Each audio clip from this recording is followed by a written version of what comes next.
brise le silence. Que ma vie soit une fleur, un parfum pour toi, Seigneur. Que ma vie soit une fleur, un parfum de bon odeur. Devant toi je me repens, fais de moi ce que tu voudras. Devant toi je me repens, fais de moi ce que tu voudras.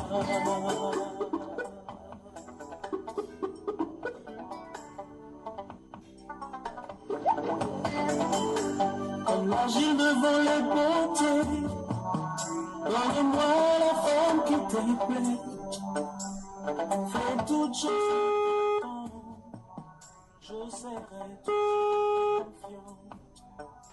Seigneur, fais voir, garde-moi auprès de ta croix. Je veux chez toi.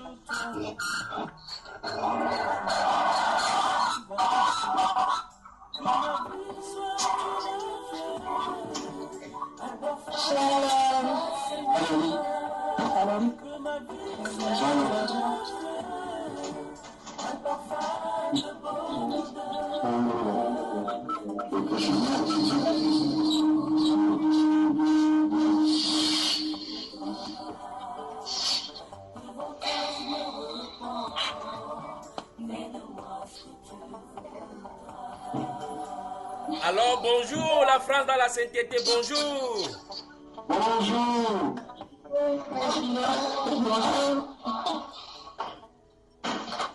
Que la grâce et la paix de notre Seigneur vous soient multipliées.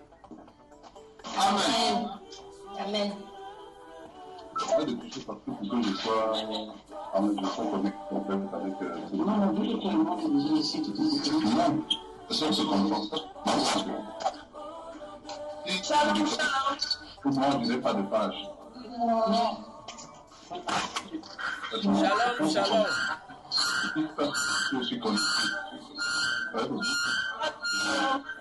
Ça crie chez la sœur Kelly, ça crie chez la sœur Kelly.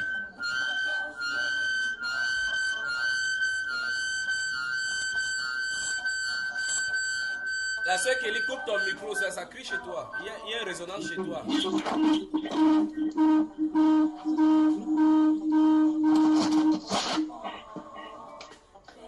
Shalom, shalom. Shalom, bonjour. Bonjour la sœur Paul Gertrude. Bonjour. Bonjour. Que la grâce et la paix de notre Seigneur vous soient multipliées. Amen. Amen. La sœur Nafissa, bonjour. Bonjour, shalom. Du côté de Bordeaux. Amour. Voilà. Bonjour à la sœur Kelly.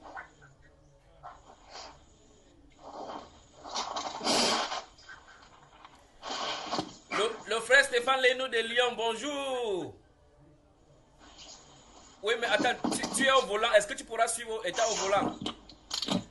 135 €, ce sera l'amende.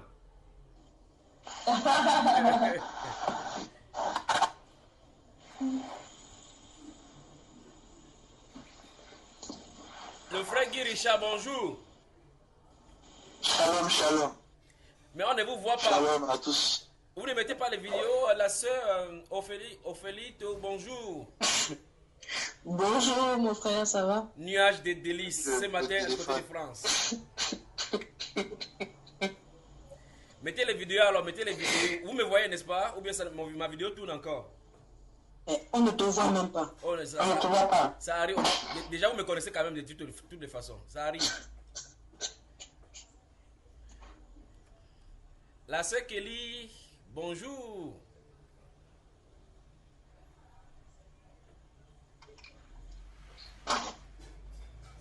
Le micro de la sœur Kelly, je crois que ça va avoir des problèmes. La sœur Flora Landro, bonjour. Bonjour frère, shalom à tous. C'est du côté de Bordeaux, n'est-ce pas? C'est ça. La sœur Paul, c'est de quel côté de la France? Cormeil, c'est quoi?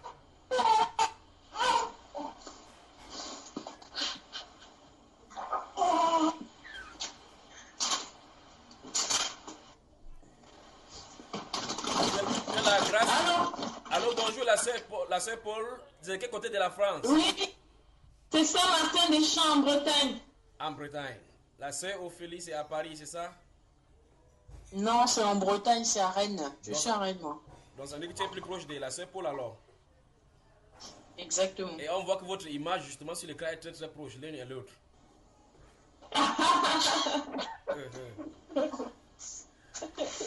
La sœur Nafi, c'est Bordeaux, n'est-ce pas? Oui, c'est Bordeaux. Et à résonance. Oui. La sœur Marie-France Sophie, bonjour. Bonjour à tous. C'est du côté, évidemment, à Paris, du côté des rues Davout. C'est ça, n'est-ce pas? Je ne me suis pas trompé. Exact. Tout à fait ça. Nous allons du côté de Viry-Châtillon maintenant. Bonjour au couple Gabo. Bonjour.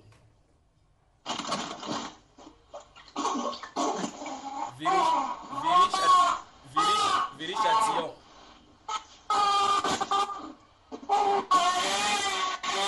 La sœur Kelly est à la maternité, certainement.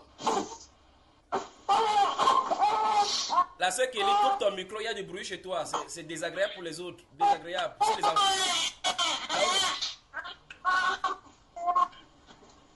Bon. Ah, la sœur Paul, coupe le micro chez toi pour donner le sein à l'enfant. Merci. D'accord. Merci, que Dieu te bénisse. Comment on fait pour couper le sang? Ah, la maman Android. Donc tu regardes l'indice de micro et puis tu cliques sur le micro.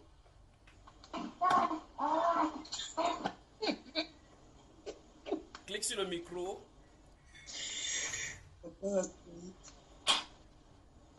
Voilà.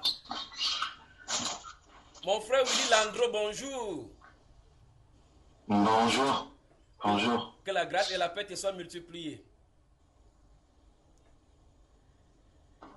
Amen. Ah, tu es du côté de N'Djamena au Tchad, c'est ça, n'est-ce pas, pour l'instant?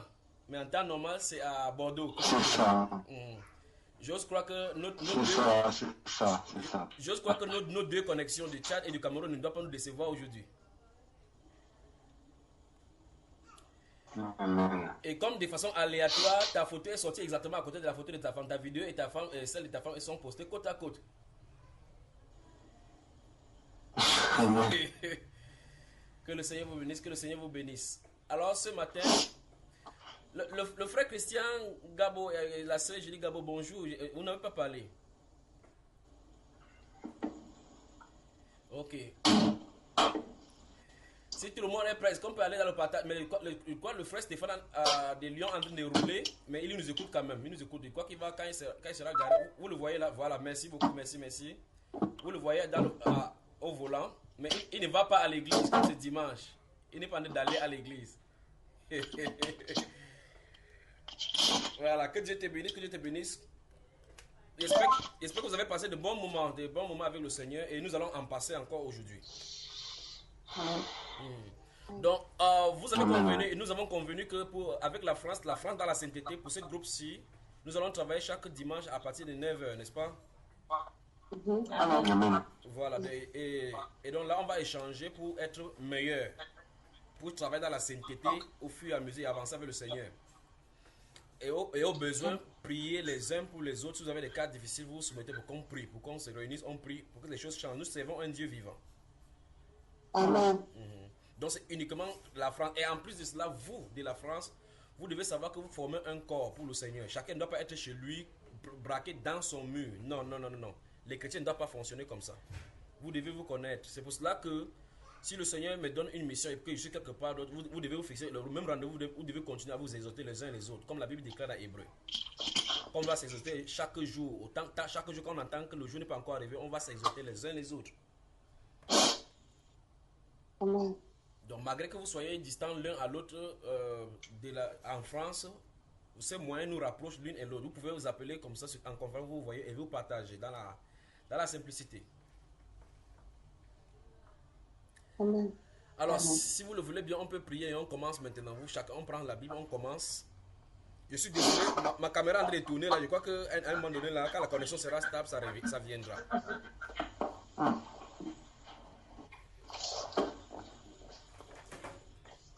le frère Guy Richard ne te voit pas. La sœur Ophélie est encore partie. Ah, ok. La sœur Ophélie des nuages de délices. Bon, sur Facebook, nuages de délices et sur vous appelez sur YouTube, nuages de délices. Conseil aux femmes comment garder ses cheveux naturels. C'est elle. Que Dieu vous bénisse. Amen. Voilà. Nous allons prier, prions. Père, nous te sommes reconnaissants pour ce moment que tu accordes pour nous réunir maintenant. Dieu de gloire, voici la France. Et te laisse soumettre entre tes mains. Que ton nom soit glorifié. Je prie, Père de gloire, pour ce peuple maintenant et pour tous ceux qui vont se joindre à nous. Je recommande, ô Dieu de gloire, chacun de nos cœurs entre tes mains, que toi, si tu prends contrôle. Notre frère et sa famille qui sont au volant maintenant et qui roulent en t'écoutant, Père de gloire, nous prions, Père, que tu les préserves, que tu les gardes au nom de Jésus-Christ de Nazareth. Tu connais quelles sont nos difficultés, quels sont nos moments, nos manquements. Nous te les soumettons, Père de gloire, maintenant au nom du Seigneur Jésus. Père, nous nous recommandons entre tes mains. Dirige nos cœurs maintenant, dirige ce moment pour ta gloire et rends-nous meilleurs qu'auparavant. Que toute la gloire te revienne et que le peuple de Dieu dise Amen. Amen. Amen. Bon. Je suis vraiment désolé que ma vidéo, je ne sais pas ce qui ne va pas, pourquoi ma vidéo tourne comme ça, mais je crois que ça va venir, ça va venir. Donc on va se voir d'ici la fin, certainement. Alors, si vous le voulez très bien, on prend un sujet, vivre sain dans un milieu perverti. Vivre sain dans un milieu perverti. Vous m'entendez, n'est-ce pas? Voilà.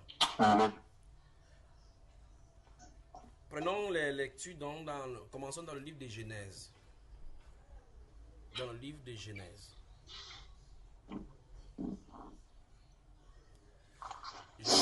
Genèse chapitre 19. Lisons le chapitre 19 de Genèse. Je ne sais pas qui peut bien lire et articuler là.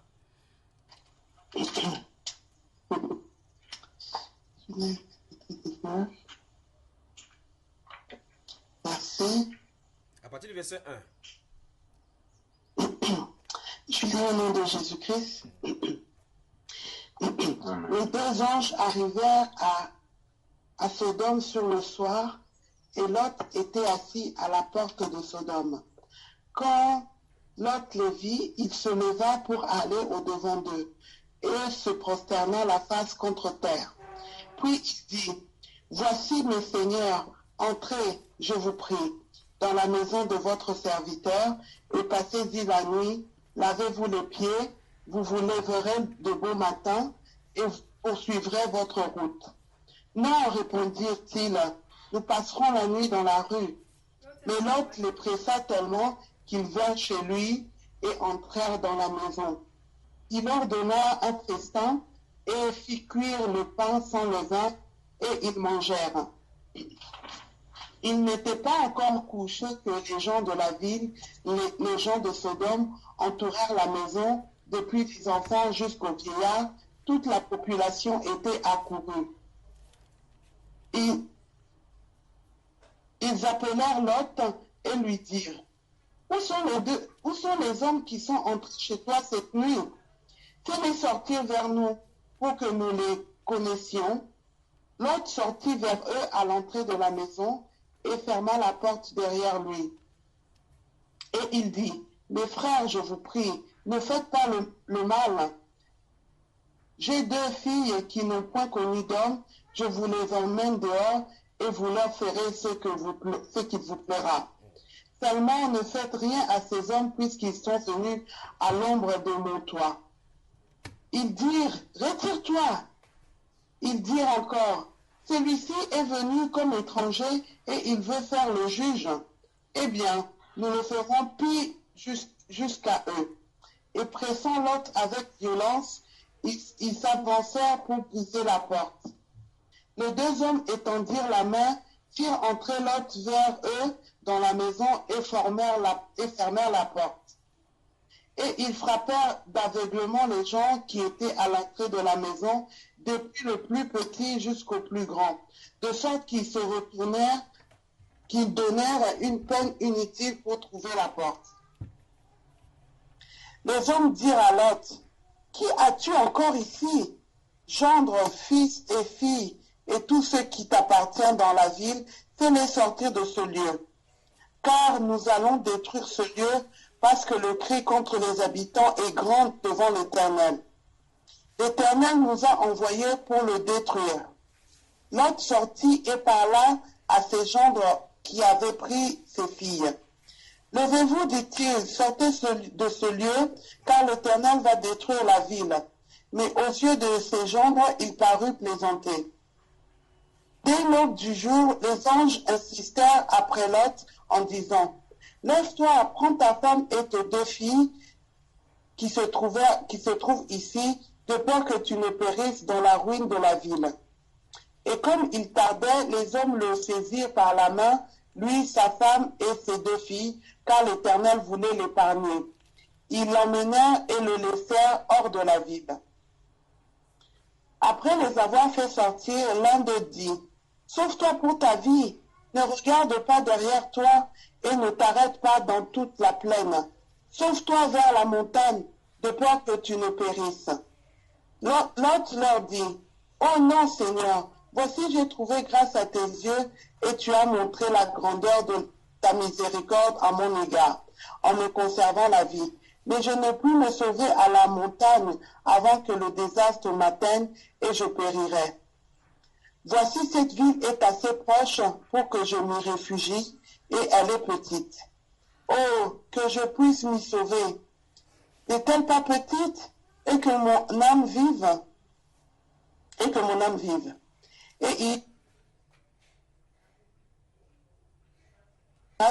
Et je ne détruirai pas la ville dont tu parles. Hâte-toi de t'y réfugier, car je ne puis rien faire jusqu'à ce que tu y sois arrivé. C'est pour cela que l'on a donné à cette ville le nom de Tisor. Le soleil se leva. Amen. Donc continue, ma soeur, continue. Le soleil se leva sur la terre lorsque Lot entra dans Tisor. Alors l'Éternel fit pleuvoir du ciel sur Sodome et sur Gomorrhe du soufre et du feu de par l'Éternel. Il détruisit ces villes, toute la plaine et tous les habitants des villes et les plantes de la terre. La femme de Lot regarda en arrière et elle devint une statue de sel. Abraham se leva de bon matin pour aller au lieu où il s'était tenu en présence de l'Éternel. Il porta ses regards du côté de Sodome et de Gomorrhe et sur tout le territoire de la plaine. Et voici, il vit s'élever sur la terre une fumée comme la fumée d'une fournaise. Lorsque Dieu détruisit les villes de la plaine, il se souvint d'Abraham et il fit échapper Lot du milieu du désastre par lequel il bouleversa les villes où Lot avait établi sa demeure. Continue, ma soeur, verset 30. Verset 30. Lot quitta Zoar pour la hauteur et se fixa sur la montagne avec ses 2 filles, car il craignait de rester à Tisor. Il habita dans une caverne, lui et ses 2 filles. L'aîné dit à la plus jeune, « Notre père est vieux et il n'y a point d'homme dans la contrée pour venir vers nous, selon l'usage de tous les pays. Viens, faisons boire du vin à notre père et couchons avec lui, afin que nous conservions la race de notre père. » Elles firent donc boire du vin à leur père cette nuit-là, et l'aîné alla coucher avec son père. Il ne s'aperçut ni quand elle se coucha, ni quand elle se leva. Le lendemain, l'aîné dit à la plus jeune, « Voici, j'ai couché la nuit dernière avec mon père.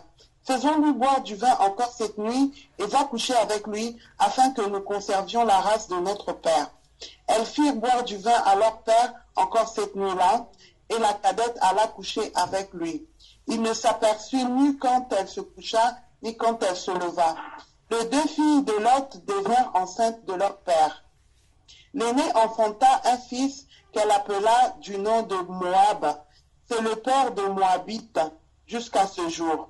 La plus jeune enfanta aussi un fils qu'elle appela du nom de Ben-Ami. C'est le père des Ammonites jusqu'à ce jour. Amen. Amen. Véritable page sombre de l'histoire de la Bible et de l'histoire du peuple juif naissant. Vous avez pris en compte ce qui s'y trouve, n'est-ce pas? C'est donc de ces passages et de ces que nous venons de lire que nous allons prendre le sujet que nous allons travailler aujourd'hui. Vivre dans notre milieu, dans notre génération, sans compromission, ou bien vivre au milieu d'une nation perverse, ou bien des comportements, que ce soit dans votre travail, votre entourage, votre nation, sans perversité, sans être contaminé. Maintenant, commençons à résumer l'histoire qui se trouve. Nous nous trouvons à Sodome et à Gomorrhe. Et Sodome et Gomorrhe, Sodome a donné naissance à un nom d'un style de rapport sexuel qu'on a aujourd'hui qu'on appelle la sodomie. La sodomie était pratiquée en ce temps-là au temps d'Abraham. Au point où, jusqu'à ce que nous vivons, nous sommes en 2017, les gens ont l'expression de Sodome dans les rapports sexuels, c'est-à-dire le style de rapports sexuels qui se pratiquaient là-bas. La Bible nous fait état que 2 hommes sont sortis du ciel venant avec le Seigneur. Dieu, si vous lisez depuis le chapitre 18, Dieu est resté avec Abraham pour causer et lui dire pourquoi il est venu sur la terre avec ces 2 anges-là. Après, le chapitre 19 dit que les 2 hommes sont allés à Sodome pour faire sortir le juste, l'autre, de Sodome et Gomorrhe. Ils arrivent là-bas, écoutez très attentivement, ils arrivent là-bas, ils entrent chez l'autre. La ville était tellement pleine d'abominations et de la soif de découverte de nouvelles sensations au point où quand une nouvelle personne venait dans la ville, c'était la compétition pour qui va coucher en premier avec cette personne-là. C'est-à-dire que dans la ville, on savait très bien quand une personne nouvelle entrait. Donc ils s'étaient déjà couchés entre eux au point où ils étaient habitués au rapport sexuel avec l'homme, les femmes, les animaux, ainsi de suite. Ils souhaitaient avoir une autre expérience nouvelle avec d'autres personnes. Vous voyez cela? Regardez encore le début du chapitre 19. Regardez. La Bible déclare, verset 1, les 2 anges arrivaient à Sodome sur le soir et l'autre était assis à la porte de Sodome. Quand l'autre les vit, il se leva pour aller au-devant d'eux et se prosterna la face contre terre. Puis il dit, voici mes seigneurs, entrez, je vous prie dans la maison de votre serviteur et passez-y la nuit. Lavez-vous les pieds, vous vous lèverez le bon matin et vous poursuivrez votre route. Non, répondit-il, nous passerons la nuit dans la rue. Mais l'autre les pressa tellement qu'il vint chez lui et entrait dans la maison. Il leur donna un festin et fit cuire des pains sans levain et ils mangèrent. Il n'était pas, regardez, suivez le verset 4. Il n'était pas encore couché que les gens de la ville, les gens de Sodome, entouraient la maison. Depuis les enfants jusqu'aux vieillards. Donc même à Sodome, les enfants pratiquaient l'homosexualité. Les grands avaient couché avec les enfants au point où les enfants eux-mêmes pouvaient entreprendre des rapports sexuels. On dit c'est dans la nuit, le soir qu'ils sont arrivés. Dans la nuit, toute la ville s'est réunie à côté de la maison de l'autre pour pouvoir avoir les rapports sexuels avec les nouveaux venus. C'est terrible comme perversion. Terrible comme perversion. Donc la Bible déclare qu'il n'y a rien de nouveau sous le soleil. Aujourd'hui, on entend que les prêtres, les pasteurs, les hommes politiques ont couché avec des enfants. On s'étonne. Dans Luc chapitre 17, le Seigneur a dit à partir du verset 26 en rappelant que ce qui s'est passé du temps de Sodome et Gomorrhe ça va arriver avant la venue du Fils de l'homme. Et nous sommes en plein là-dedans. Des pères qui couchent avec leurs propres enfants et puis coupent le cou. Des pères qui déchirent le ventre pour avaler le cœur, boire le sang, ainsi de suite. De telles atrocités où on se pose la question, où est-ce qu'on est en train de nous diriger? Pourtant, on est dans une génération vraiment civilisée. On a atteint le niveau de civilisation hors norme depuis que la Terre a été créée. Le développement ne fait que s'accentuer. On est assidu avec les choses. À quelques minutes, la preuve, nous voici, chacun est dans sa maison, mais nous parlons en nous voyant. Ce qui était impossible il y a cela 20 ans, 22 ans. Alors ça veut dire qu'on est en train de tirer comme ça vers la fin du séjour sur la Terre. Le système de la Terre va bientôt s'arrêter. Le mal est en train de s'accentuer. Nous vivons en plein dans le milieu du mal, au sens propre du terme. Donc la Bible déclare au verset 4 qu'il n'était pas encore couché que les gens de la ville, les gens de Sodome entouraient la maison depuis regardez bien, soulignez bien, depuis les enfants jusqu'aux vieillards. C'est terrible. Donc même les enfants étaient vautrés dans ce style de rapport sexuel. Mais qu'est-ce qu'il vient faire chez l'autre? Qu'est-ce qu'il vient faire dans la maison de l'autre? C'est parce que entre eux, ils se sont déjà couchés entre eux, ils se connaissent entre eux par rapport à leurs sensations. Ils cherchent donc des partenaires nouvelles pour pouvoir expérimenter ce qu'ils ont. Vous voyez cela? Les désirs pernicieux, les envies pernicieuses dans l'âme, ils voulaient s'accomplir. Et là maintenant, c'est la compétition maintenant du premier qui va coucher avec ces gens-là. Mais ils ne savaient pas que c'était des anges. Des messagers qui sont venus justement pour les détruire à cause de cet acte-là. Cette façon impie de vivre là. Amen. La Bible déclare que toute la population était accourue. Maintenant, il y a un problème.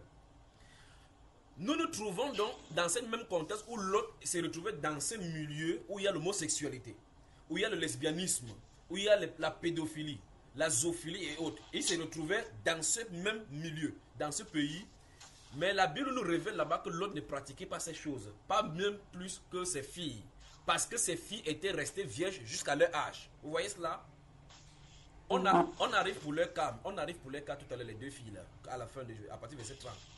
Donc nous voyons effectivement que l'autre était dans un milieu, malgré que ce milieu était perverti, il ne vivait pas dans cette perversité.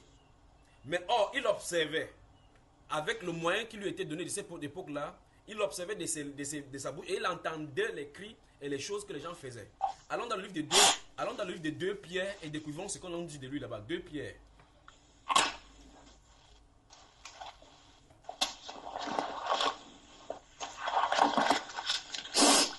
2 Pierre chapitre 2. Vous y êtes.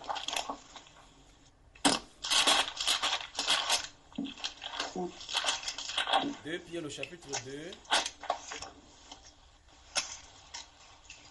Le frère Guy Richard, tu y es?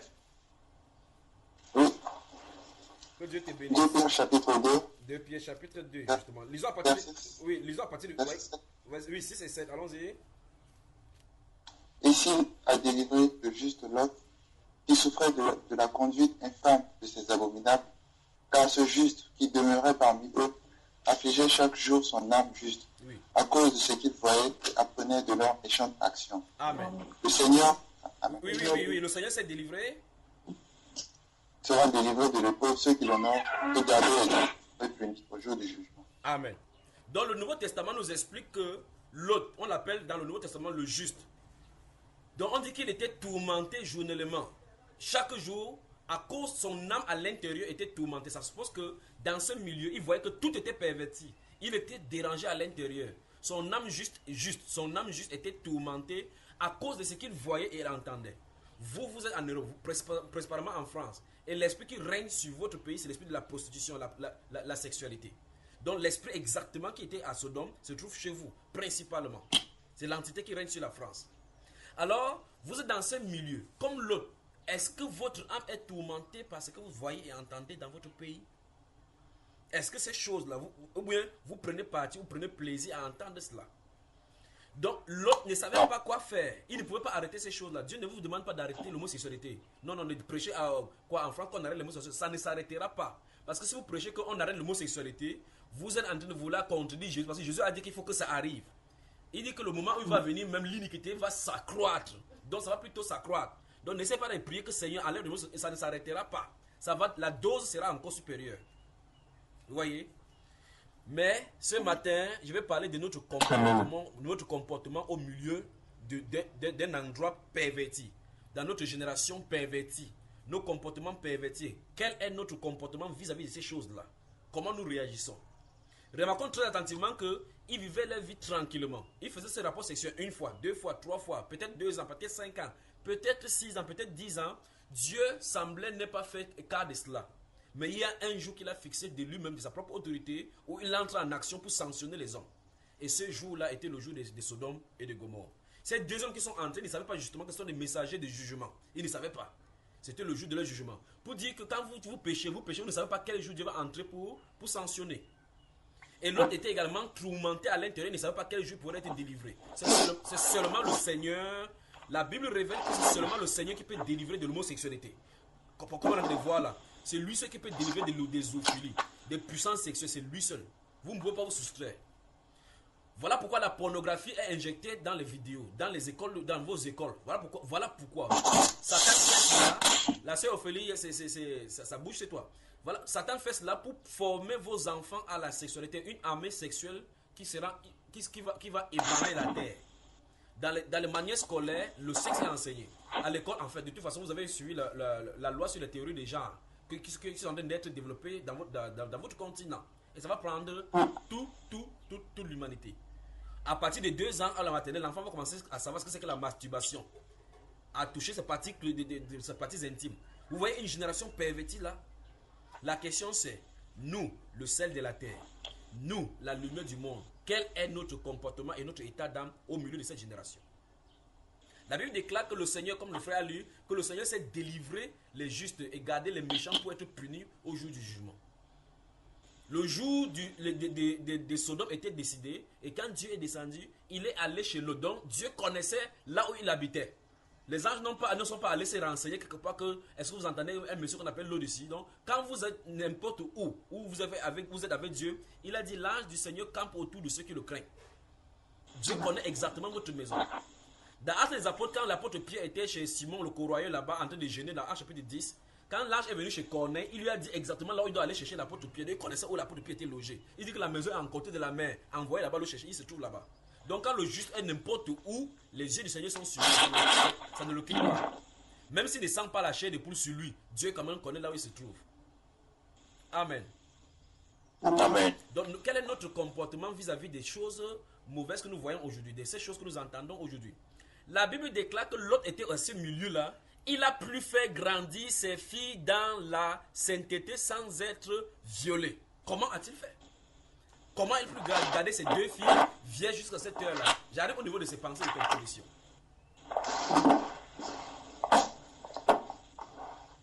Alors, à un moment donné, l'autre va arriver à un moment donné où, pour préserver les invités, les hommes qui étaient là, nous avons lu cela dans le livre de Genèse tout à l'heure, il est sorti hors de sa maison pour demander à ces hommes-là qu'ils ne commettaient pas cette infamie. Donc la Bible, en fait, les gens ont dit, où sont les 2 hommes qui sont entrés ici? Faites-les sortir pour que nous les connaissions. Donc il faut avoir le rapport sexuel avec les hommes. Les enfants jusqu'aux vieillards. C'est terrible. Les enfants jusqu'aux vieillards.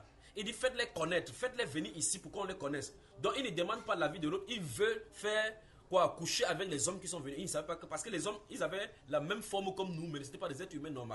C'était des êtres qui sont venus pour exercer le jugement du Seigneur. Mais maintenant, regardez le comportement de Lot là-bas. Lot était prêt à donner ses propres filles pour qu'on les abuse. Imaginez toute la population qui était dehors. Il était engagé à donner ses 2 filles pour que toutes ces personnes-là, depuis petit, on couche sa fille. Vous voyez la compromission? Vous voyez la compromission?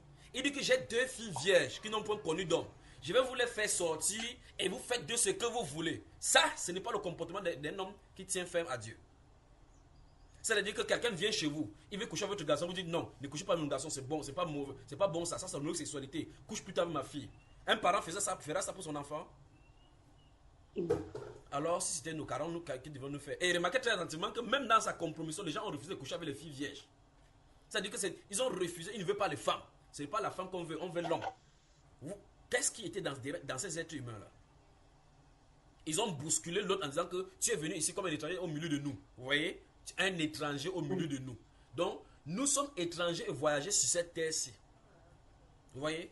Nous sommes étrangers et voyageurs sur cette terre-ci. Notre comportement ne doit pas être comme ceux des citoyens de cette terre-ci. Et ceux-là ont reconnu que tu es comme un étranger, tu es un étranger au milieu de nous et tu veux faire le juge. Et il dit, on va faire pire à toi qu'à eux. Donc, il se disait que après avoir couché avec les 2 anges, maintenant il va s'occuper de l'autre. En faisant la même chose à un vieillard. Imaginez un peu cette pensée-là.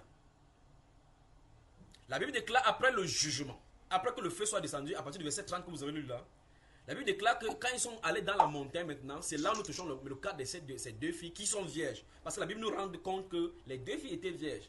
Ils habitent maintenant dans une montagne où il n'y a que son père là-bas et eux, et elle. L'aîné dit à la petite frère qu'il n'y a point d'homme ici, donc on ne pourra pas avoir de mari. Écoutez ce qu'une fille vierge dit. Il dit que faisons boire du vin à notre père et couchons avec lui pour avoir de la postérité. Vous entendez ces choses-là? Donc elle était vierge physiquement, mais spirituellement. Spirituellement, elle était déjà déviergée à cause des nouvelles qui lui venaient. à cause des choses qu'elle avait déjà apprises. Elle connaissait les rapports sexuels sans avoir fait les rapports sexuels. L'intérieur était perverti, l'extérieur n'était pas encore perverti. Il fallait seulement qu'elle passe à l'acte pour accomplir ce qui était en elle.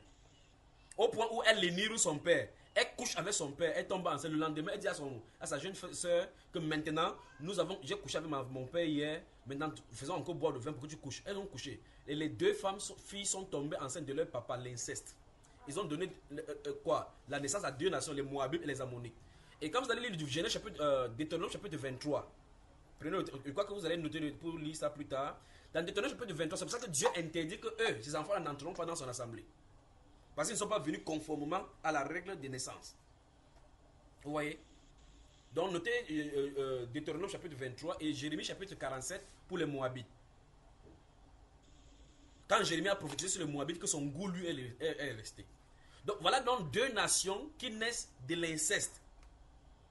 De la souladise de l'inceste. Mais quel est le problème? Vous voyez effectivement que malgré que l'autre était là-bas, les informations qu'il suivait, ce qu'il entendait et qui tourmentait son âme, étaient restées gravées dans son âme au point où même ses filles vierges étaient perverties à leur propre insu. Au point où quand ils sortent de ce milieu-là, l'esprit de la perversion sexuelle se trouve en elle. Donc au milieu de là où nous vivons, quand il y a la contamination, on peut être contaminé avec les façons. C'est pour ça que la Bible déclare que les mauvaises compagnies corrompent les bonnes mœurs. Vous êtes corrompu petit à petit, la moralité change. Vous commencez à vous compromettre petit à petit sans vous en rendre compte. C'est à un moment donné, quand vous êtes devant le fait accompli, vous posez un acte qui est exactement comme ce qu'on a de reprocher. À cause de ce que nous entendons et ce que nous voyons. C'est pour ça que nous devons veiller à ce que nos enfants voient. Nous devons veiller au comportement de nos enfants, surveiller leur comportement, surveiller ce qu'ils parlent. Quand les enfants sont en train de chanter, surveiller les chants qu'ils chantent. Parce que quand ils sont à l'école, ils chantent ce que ils peuvent venir à la maison, ils ont la crainte, vous ne le savez pas. Mais quand ils sont dehors, surveillez parce que dehors, la société leur donne une autre éducation, une autre formation. Et cette formation-là, petit à petit, est construite à l'intérieur de leur cœur. Un de ces jours, ça va s'extérioriser. Au point où vous allez vous poser la question, mais Seigneur, cette éducation sort de l'enfant. Parce qu'à l'école, on va pas leur enseigner les choses de Dieu. À l'école, on va pas leur enseigner les choses de la crainte du Seigneur. Vous allez entrer dans le métro. Les hommes seront en train d'embrasser avec les hommes. Vous n'allez pas fermer les yeux de vos enfants. Ils vont voir cela, la perversion. Quand il a vu, le cliché est imprimé sur sa rétine et dans ses pensées. Il va grandir avec cela pour voir petit à petit comment un homme est en train d'embrasser un homme. Après, vous allez entendre le démon va prendre le corps de votre enfant. Il va dire que non. Un enfant mâle commence à dire que j'aime plutôt Michael. Vous posez la question comment il commence à avoir des désirs pour Michael, mais c'est le développement du cliché que Satan a imprimé dans ses pensées. Frère, l'heure est grave. Ma soeur, l'heure est grave. Quel est notre comportement au milieu d'une société pervertie? Bon, le vrai problème que la Bible pose, c'est notre comportement, notre réaction. Quand nous voyons cela, est-ce que nous haïssons cela comme Dieu le hait?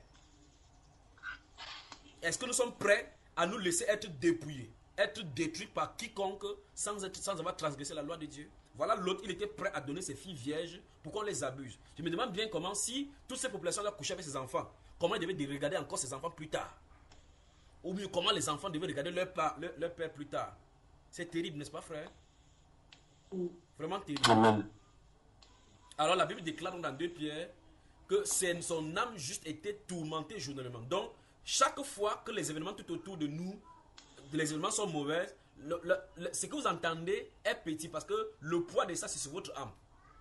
Quand vous avez vu une vidéo qu'une femme est en train de coucher avec un serpent, vous montez ou descendez, vous ne pouvez plus jamais effacer ça de votre pensée. Satan vous a donné une information que préparez-vous parce que bientôt la zoophilie va faire face. Petit à petit, il est en train de vulgariser la chose. Il tourmente comme ça notre âme. Au point où même les chrétiens se trouvent dans des styles de rapports sexuels que ça ne fait plus rien à personne. Parce qu'on lui a enseigné, c'est un standard. Et à un moment donné, donc, il prend cela comme acquis et il dit que ça ne fait du mal à personne parce que son âme a pris le cours. On ne doit pas faire comme ça.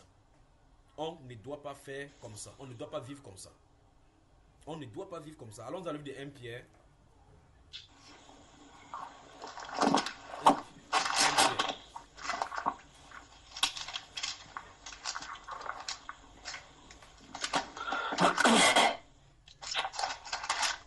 Que Dieu vous bénisse. Les versets 11, 12.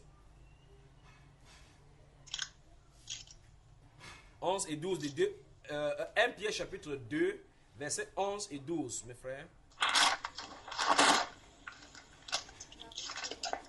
1 Pierre chapitre 2, versets 11 et 12. Vous y êtes? Oui. Le frère Guy Richard lit.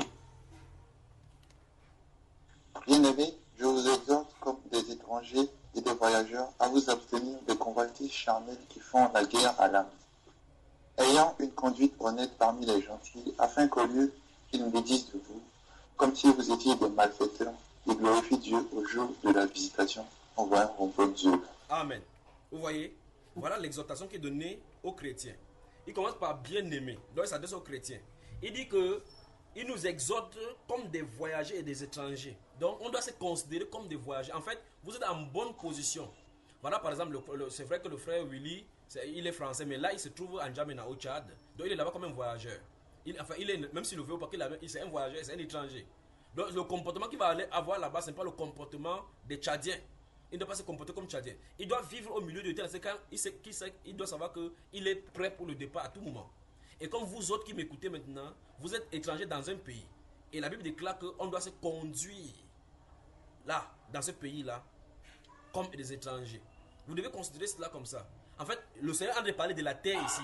On doit comprendre que la terre n'est pas notre fin. Ce n'est pas ici. Notre finition, ce n'est pas sur la terre. Nous sommes des passages. Il dit qu'il faut qu'on doit s'abstenir des convoitises charnelles. Veuillez souligner, s'il vous plaît, les convoitises charnelles. Et que chacun y médite. Les convoitises charnelles. Soulignez l'expression convoitise charnelle. Et on dit donc que ces convoitises charnelles-là font la guerre à l'âme. Ça veut dire que les tirs que ça tire, c'est sur votre âme. Et c'est sur notre âme que ça fait. C'est pour cela que Satan multiplie publicité impure, publicité impie, publicité injuste, pour nous donner des informations. Il martèle ça chaque jour. Vous voyez la publicité de la bière. Il y a une femme nue à l'intérieur. Vous voyez une séquence de musique. Il y a une femme derrière avec les seins dehors. Vous voyez la publicité des voitures, d'exposition de voitures. Vous voyez on met des voitures de luxe. Deux femmes sont en train de se trimousser tout autour. Qu'est-ce qu'il a en train de faire? Il a en train de pervertir l'âme de quelqu'un qui a en train de regarder. Petit à petit, l'image est projetée sur ta pensée.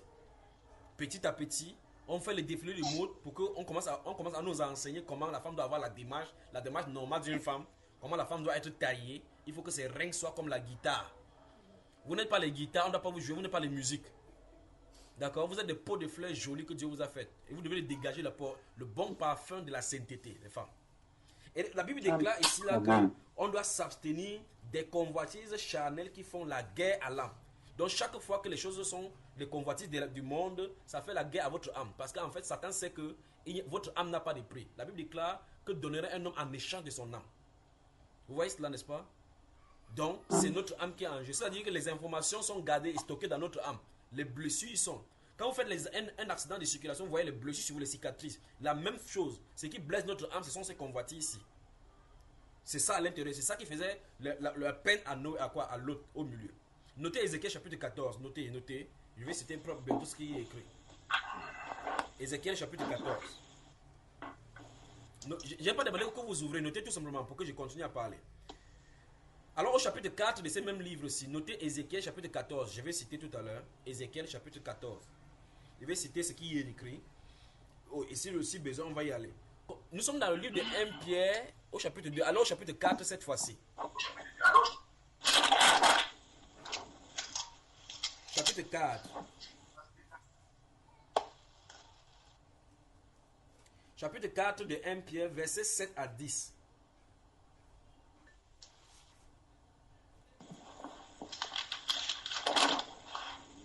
Quelqu'un lit alors?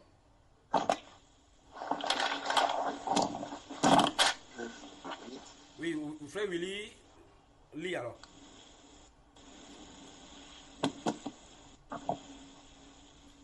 Tu as dit quoi? 1 Pierre chapitre 4, verset 7 à 10.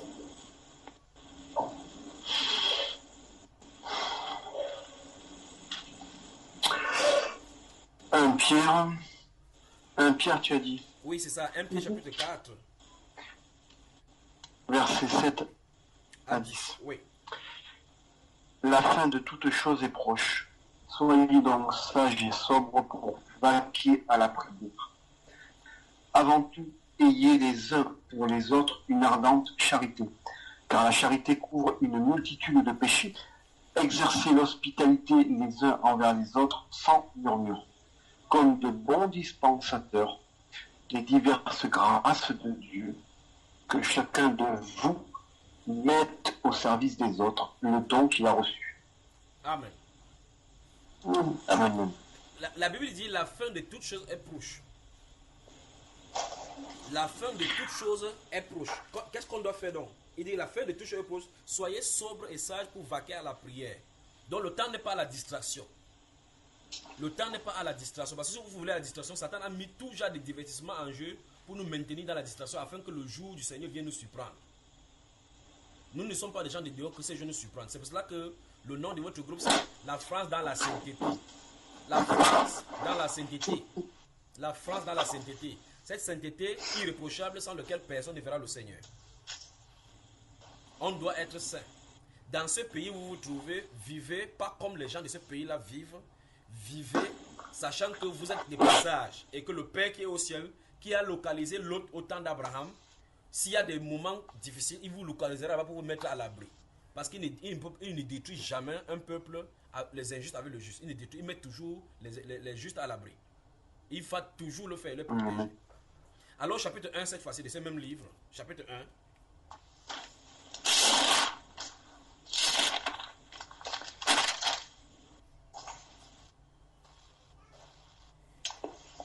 Chapitre 1, versets 14 à 17.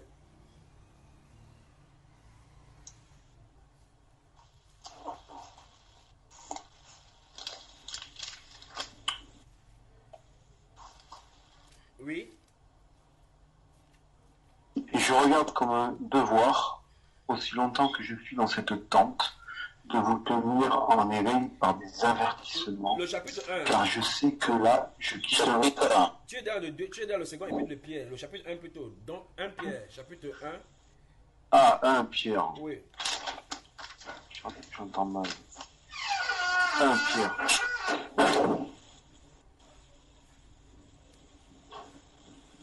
Oui.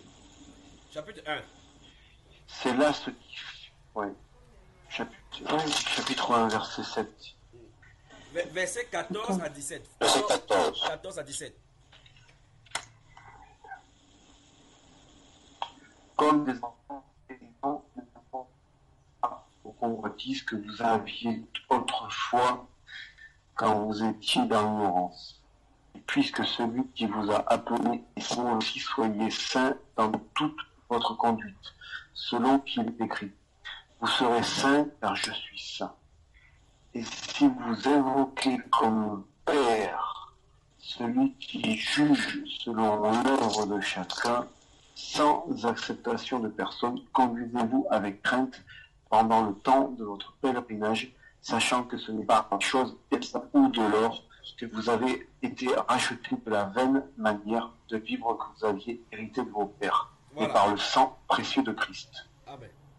Wow. Amen. Maintenant, je vais relire, je crois que la connexion est un peu mauvaise avec N'Djamena. Je vais relire encore. Verset 14. Comme des enfants obéissants, ne vous conformez pas aux convoitises que vous aviez autrefois quand vous viviez dans l'ignorance. Donc quand on vivait dans le péché, comme tout le monde, comme les trains de ce monde-ci, la Bible déclare qu'on ne doit plus s'y conformer.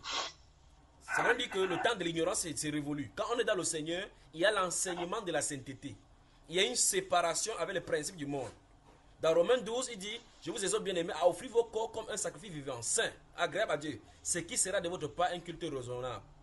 Ne vous conformez pas au siècle présent, mais soyez transformés par le renouvellement de votre intelligence. Donc le renouvellement de l'intelligence doit nous indiquer que le style de vie qu'on mène, Dieu n'aime pas ça, il y a un autre style de vivre. Il y a un autre style de vie, la vie dans la sainteté. C'est en cela que consiste la marche dans la lumière. La marche dans la lumière, parce que la parole est une lampe à notre pied, une lumière sur notre sentier. La marche dans la lumière consiste à marcher d'après la parole de Dieu. Tu te diriges d'après la parole de Dieu. Et tout ce que la parole de Dieu a mis comme ténèbres, vous considérez comme ténèbres. Et ici, donc, il dit, comme des enfants obéissants, ne vous conformez pas aux convoitises que vous aviez autrefois quand vous étiez dans l'ignorance. Donc, autrefois, quand on ne connaissait pas Jésus, que vous le vouliez ou pas, que vous ayez le doctorat, n'importe quoi, vous êtes quand même dans l'ignorance. Il dit ici, verset 15, mais puisque le frère Willy rit, parce que si c'était les érudits et ceux qui sont diplômés qui connaissaient ces choses de Dieu, la sainteté, ça ne s'apprend pas à l'école. La sainteté, il n'y a pas de diplôme pour cela. Amen. La sainteté, c'est une grâce qui vient de Dieu pour nous faire sortir du péché et nous faire marcher dans ses voies. Amen. C'est là que ça consiste. Donc à l'école, justement, on enseigne plutôt la perversion des pensées. Verset 15 nous dit, mais puisque celui qui vous a appelé, nous savons que c'est Dieu dont il est question, est saint, vous aussi soyez saints. Et on ajoute, dans toute votre conduite. Ça veut dire, comme le frère Stéphane a de conduire du côté de Lyon là, comme il est au volant, il conduit la voiture, il ne doit pas conduire la voiture comme un païen. Dans la conduite, en tant que chrétien, il y a des feux de signalisation. Il y a des choses qu'il doit respecter. Le mondain, lui qui vit dans l'ignorance, peut dire, ah, je bafoue l'autorité de l'État. Lui, étant dans la sainteté, doit savoir qu'on doit respecter, on doit être soumis à toute autorité qui est établie. Il y a l'autorité physique, l'autorité mobile et l'autorité fixe. Les feux de signalisation, il doit les respecter. Les accotements, il doit les respecter parce qu'il est chrétien. Et on dit, soyez saints dans toute votre conduite. À la maison, la relation avec la femme doit être saine. Avec les enfants, la conduite doit être saine. Au travail, ça doit être sain. Avec le voisinage, ça doit être sain. À l'école, n'importe où, la conduite doit être saine. Il dit, soyez saints dans toute votre conduite. En somme, si nous vivons dans un environnement, si les gens sont, par exemple, vous pouvez être dans un boulot où les gens font de la fraude, quel est votre comportement vis-à-vis de cela? Vous serez au milieu des gens qui vivent dans la fraude, peut-être même une fraude organisée. Et là, maintenant, vous devez exprimer les attributs de votre père. Parce que là, ils expriment les attributs de leur père à eux. Vous n'allez pas entrer chez eux, vous n'êtes pas de la même famille là. Vous n'allez pas vous comporter comme eux. Alors là où ils volent, vous devez vivre dans la sainteté. Là où ils mentent, vous devez vivre dans la vérité. Là où ils sont injustes, vous allez vivre dans l'équité, la droiture, la justice. Vous voyez cela, n'est-ce pas? Il dit, puisque celui qui vous a appelé est saint, vous aussi soyez saints dans toute votre conduite. Veuillez souligner ces passages-là. Soyez saints dans toute votre conduite. C'est un commandement. Il ne dit pas seulement soyez saints, il dit dans toute votre conduite. Ça veut dire que la sainteté touche tous les domaines de notre vie. Tous les domaines de notre vie. On ne dira pas que non, la fête de Dieu là, ici, je porte la casquette de Dieu. Il n'y a pas de casquette de Dieu qu'on enlève. C'est la nature. C'est une façon, un style de vie. Et dans notre style de vie, dans notre style de marche, chaque comportement que nous allons poser implique automatiquement la répercussion dans l'éternité. C'est-à-dire, le Seigneur va te poser la question si c'est comme ça qu'un enfant du royaume doit marcher, dans cet état de choses. La façon dont vous réagissez dans votre lieu de service, lorsque quelqu'un vous attaque et vous accuse injustement, la façon dont vous réagissez a des répercussions sur le plan de l'éternité. La répercussion, c'est que la première question que Dieu te pose, c'est que est-ce que c'est ce que je t'ai prescrit de faire? Il y aura des injustices. Dans ce même livre de 1 Pierre, il dit que ne rendez point injure pour injure, mais priez pour vos ennemis. Il a dit ça à plusieurs reprises dans la Bible. Ne vous vengez point. Vous voyez? Donc, ça veut dire que si on est les enfants, on invoque le Dieu qui est saint, il nous commande. Il nous commande ici d'être saints dans toute notre conduite, notre comportement. Vous devez chaque fois vous poser la question, est-ce que dans cette façon d'agir, Christ agirait ainsi? Ça, la question doit être répondue avant qu'on avance et fait un choix. Vous êtes dans un boulot, votre patron, celui qui vous a employé, vous appelle. Il dit, peut-être, vous faites dans le magasinage, il dit qu'il y a des colis qui sont venus, c'est 5 colis. Je veux que tu déclares plutôt 4. Et c'est toi qui dois gérer cela. Tu dois écrire dans le cahier parce qu'il ne faut pas qu'on paye le fisc pour un autre colis. Vous faites quoi? Vous faites quoi au risque de perdre votre boulot? Qu'est-ce que vous allez faire là? Vous allez dire, ça t'engage? Parce que tu participes là. Parce que la Bible déclare que celui qui partage avec un voleur est ennemi de son âme. Vous allez faire quoi? Là, vous devez faire deux choses. Vous avez deux choses à faire. Soit faites comme votre patron, vous protégez votre travail et dans ce cas, vous déshonorez Dieu parce que tôt ou tard, il va vous demander de compte là-dessus. Ou bien prenez position pour Dieu comme Abed-Nego, Shadrach et Meshach, qu'on ne peut pas fléchir les genoux devant cette infamie. Et au risque même de perdre le travail et même notre propre vie. C'est à ce niveau-là donc que le niveau de la sainteté arrive. C'est-à-dire que tenir ferme au milieu d'une génération perverse et corrompue. Tenir ferme au milieu de la corruption et de la fraude. Marcher dans la justice et dans la droiture. Là, voilà là où Dieu nous attend. Donc la confession que nous faisons chaque jour que je suis chrétien, je lis la Bible, je prie, ce n'est pas là le problème. C'est au niveau de la manifestation de ce que tu as pris comme action dans la Bible. Parce que la parole c'est pratique, ça c'est vie. Il faut que parce que quand on suit les enseignements, on suit des prédications, on lit la Bible. Le but c'est quoi? Il faut que ça entre en nous et que ça prenne vie. C'est-à-dire, si nous confrontons ce que la Bible est contre, c'est là où on doit se manifester, on doit savoir si on a assimilé ce que la parole parle. Quand vous dites, Oh non, non, non, j'aime mon voisin, j'aime mon prochain et autres. Attendez seulement que la personne qui vous aime, que vous aimez beaucoup, vous trahit. Tu vas entendre ce que ça veut dire aimer ton ennemi comme toi-même. Tu vas vraiment comprendre ce que ça veut dire. Tu vas vraiment entendre ce que ça veut dire pardonnez-vous réciproquement. Pour quelqu'un que tu aimais, que tu considérais, qui t'a mis le poignard dans le dos, comme on dit dans le monde. Et que tu dois regarder en face comme ça, étant honnête envers toi-même et avec Dieu, pour dire je te pardonne au nom du Seigneur Jésus. Vous voyez cela? C'est à ce moment que vous comprenez si le verset biblique vous avez assimilé. Il ne doit pas vous mettre en classe pour donner un verset, sur papier que c'est quoi la foi, point. Tu dis que d'après Hébreux 11, 1, la foi c'est une ferme assurance qu'on enseigne. Ça c'est à l'école de théologie on enseigne cela. Dieu lui il compose, il donne les épreuves sur le terrain. C'est sur le terrain. Sur le terrain, tu vas à l'hôpital, on te dit que ma chère, ton sang a des problèmes, tu as la leucémie. Et là maintenant tu vas savoir si tu as la foi, la ferme assurance des choses qu'on espère. Tu vas savoir que tu peux espérer la guérison en ayant foi que Dieu peut le faire. Vous voyez, là vous devez savoir si vous avez assimilé le cours de Hébreux 11, 1. Vous devez savoir, vous dites, oh non, non, jusqu'avec nous, quand 2 ou 3 sont unis dans son nom, il est présent, ne t'inquiète pas.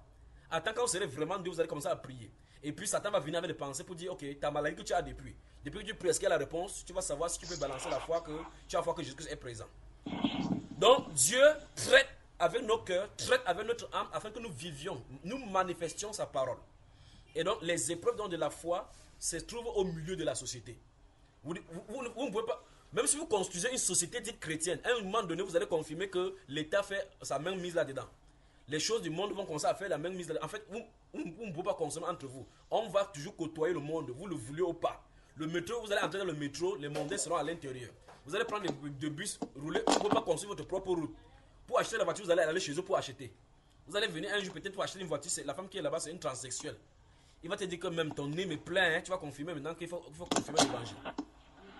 Vous voyez? Donc, au milieu de notre monde, nous nous trouvons en plein territoire ennemi. Mais Dieu attend notre comportement. Nous devons éviter. C'est pour ça qu'il a dit qu'on prenne garde de la manière dont nous écoutons. Parce qu'on va nous juger selon la mesure de tout ce que nous aurons écouté. Notre génération est la génération la plus dangereuse devant le Seigneur, la plus délicate par rapport à la vie et la plus glorieuse qui puisse entrer directement devant le Seigneur en n'ayant pas combattu pendant plusieurs années. Donc nous devons faire attention. Il dit qu'on doit se conduire dans la sainteté, dans toute notre conduite. Vous voyez, dans toute notre conduite. Et puis il dit au verset, il dit, selon qu'il est écrit, vous serez saints car je suis saint. Verset 16. Il dit, et si vous invoquez comme Père, celui qui juge selon l'œuvre de chacun, sans acception de personne, conduisez-vous avec crainte pendant le temps de votre pèlerinage. Donc, durant le moment de notre pèlerinage sur la terre, on va se conduire, on doit se conduire avec crainte. Amen. Amen. Dans le livre d'Ézéchiel, chapitre 14, que je vous ai donné, il a dit que s'il y a des événements sur la terre où il y a de l'injustice, de péché, et qui veut détruire ces péchés-là, Dieu donne le nom de 3 personnes qui ont été dans l'Ancien Testament là-bas. Il dit que s'ils se trouvent dans ces pays-là, dans cette ville-là, ils vont sauver leur âme par rapport à leur justice. C'est-à-dire leur style de vie fera que Dieu les protège.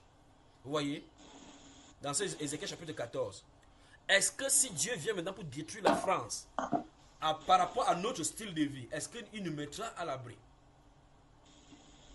Est-ce qu'en tant que mari, on fait le travail avec la femme? Est-ce qu'en tant que femme, on est soumise à son mari comme la parole le dit? Parce qu'on dit que femmes, soyez soumises à vos maris comme au Seigneur, comme il convient dans le Seigneur.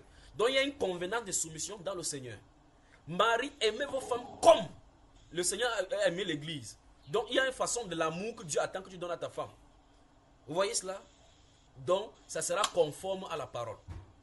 Conforme à la parole.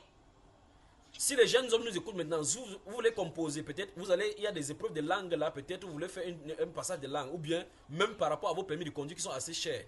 Et que peut-être les moniteurs de moteur que vous disent que je connais un moyen par lequel vous pouvez avoir votre permis facilement. Il dit que je peux te faire telle ou telle chose et puis tu composes ton permis. Serez-vous prêt à passer votre permis en étant honnête que même si vous échouez, vous dites gloire à Dieu, sans vous compromettre? Voilà les tendances auxquelles nous sommes exposés dans la société.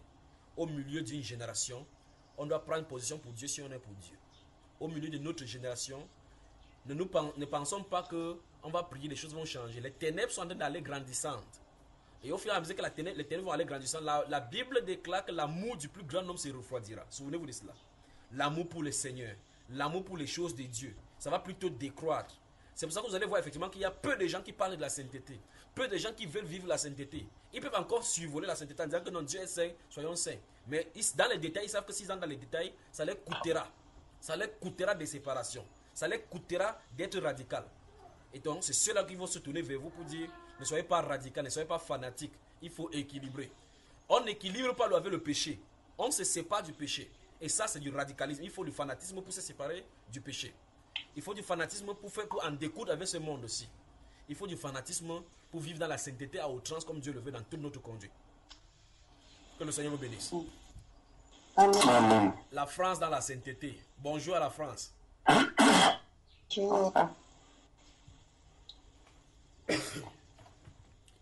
J'en ai terminé. C'est que le Seigneur a mis sur mon cœur pour la France dans la sainteté. J'en ai terminé. Que Dieu vous bénisse. Amen. Je suis à votre service maintenant. S'il y a des questions, s'il y a n'importe quoi, je suis à votre service.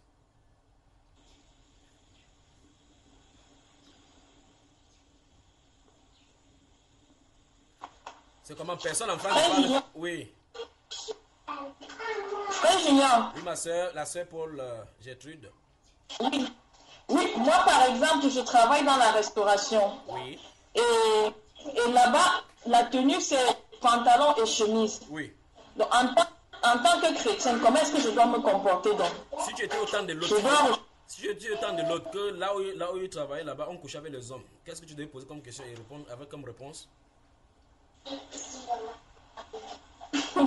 vais refuser. Si tu étais au temps de Abednego, Shadrach et Meshach, et on a construit la statue, on a dit que voici la norme. La statue, c'est tout le monde doit se prosterner. Tu ferais quoi? Je ne me prosternerai pas. Okay. Il a dit quiconque fait ces choses est en abomination à l'Éternel. Il n'a pas dit K1, à moins que tu travailles. K2, si tu en as été baigné. Il a dit quiconque fait ces choses, n'est-ce pas, ma soeur? Oui. Autre question, mes frères et sœurs.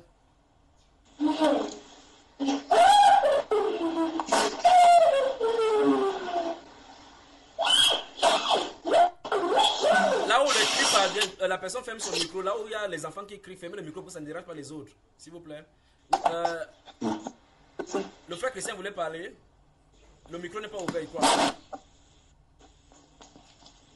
Frère Christian, ton micro n'est pas ouvert, on ne t'entend pas.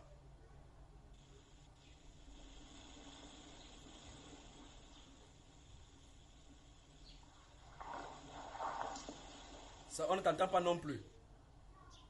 Vérifiez votre micro, vérifiez la connexion, vérifiez qu'on n'avait pas muté. Avez-vous des questions? La sœur Kelly, pourquoi tu mets la main sur la tête comme si tu es dépassé par les événements? Ah non. Tout va bien, père. Que le Seigneur te bénisse. Le frère Guy Richard, c'est comment tu me dis comme un étudiant qui voulait tricher sur une épreuve et on lui a dit que tu n'as pas triché. C'est quoi?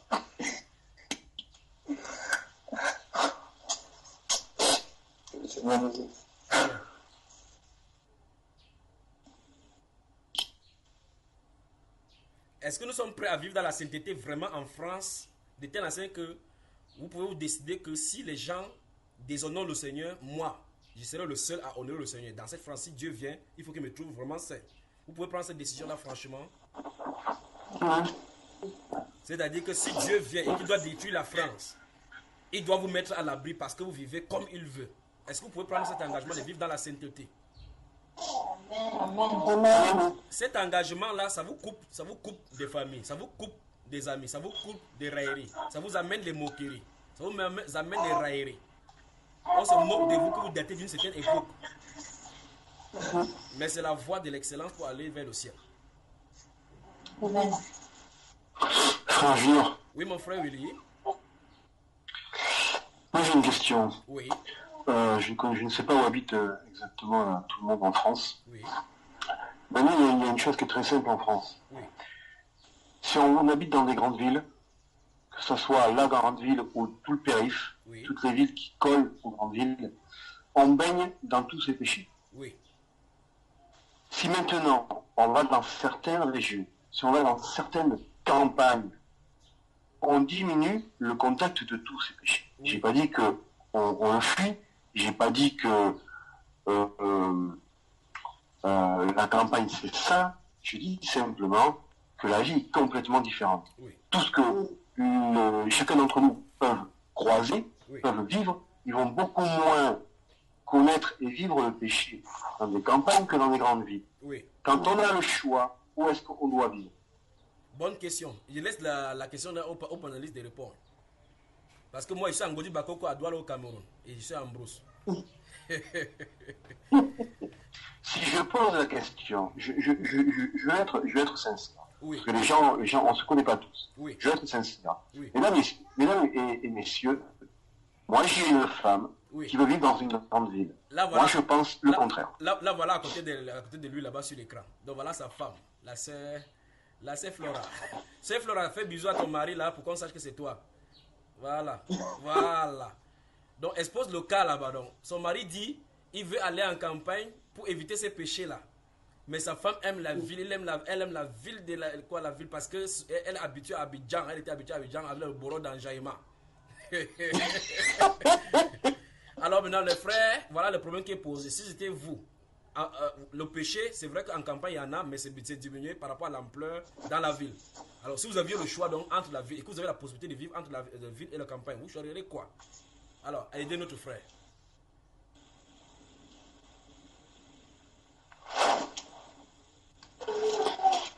Je choisirais la campagne, frère.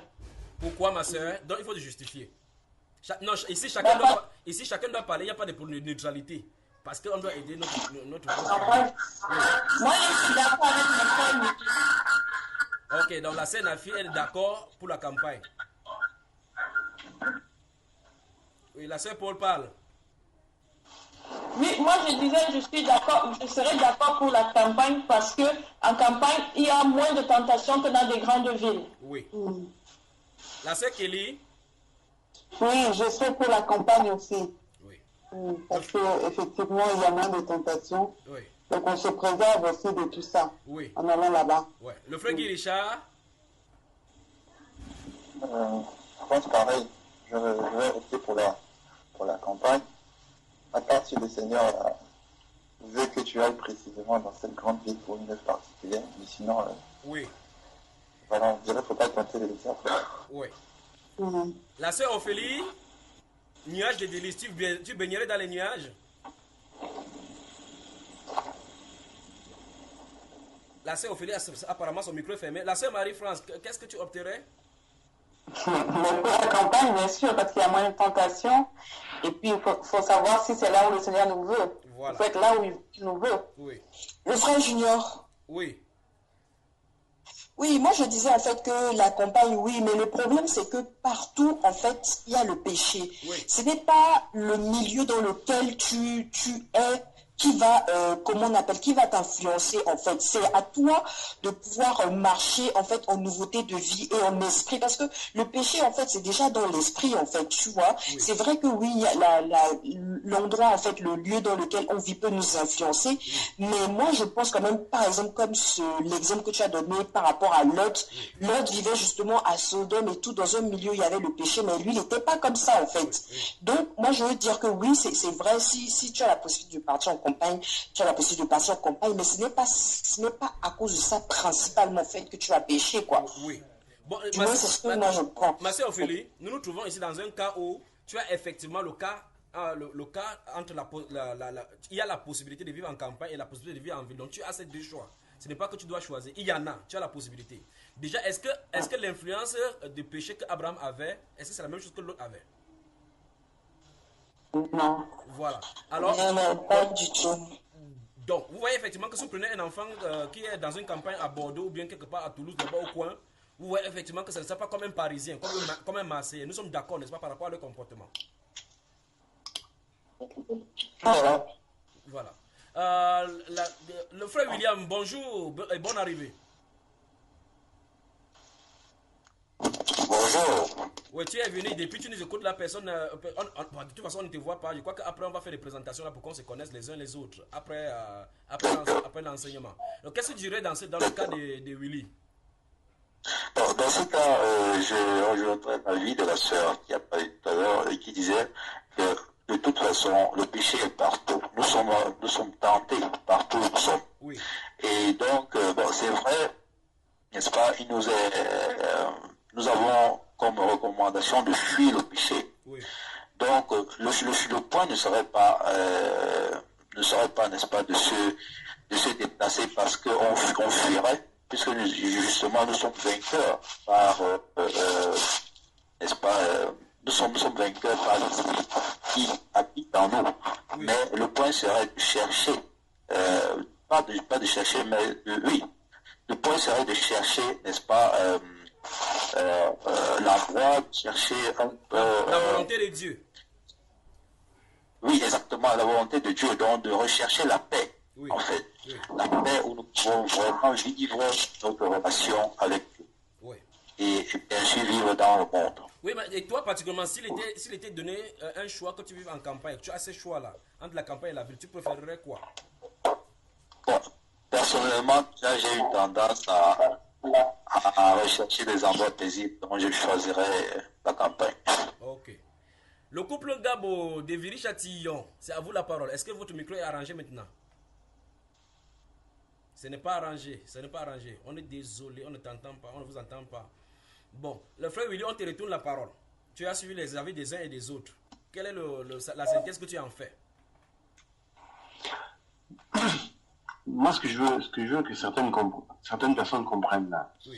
Écoutez bien les mots que j'emploie, ce que je dis. Oui. Retenez pas simplement campagne et ville. Oui. J'ai dit tout à l'heure, je ne dis pas que je veux fuir le péché, parce que le péché est partout. Oui. Maintenant, moi, je vais vous poser une question pour ceux qui disent « Ah, mais le péché, il est partout ». La campagne, c'est quoi? C'est la nature, c'est des arbres. Ça, c'est ce que Dieu a créé. Oui. La ville, c'est quoi? C'est des immeubles, des magasins, tout à disposition. Dites-moi si c'est Dieu qui a créé la ville. Et là, je vais vous expliquer autre chose.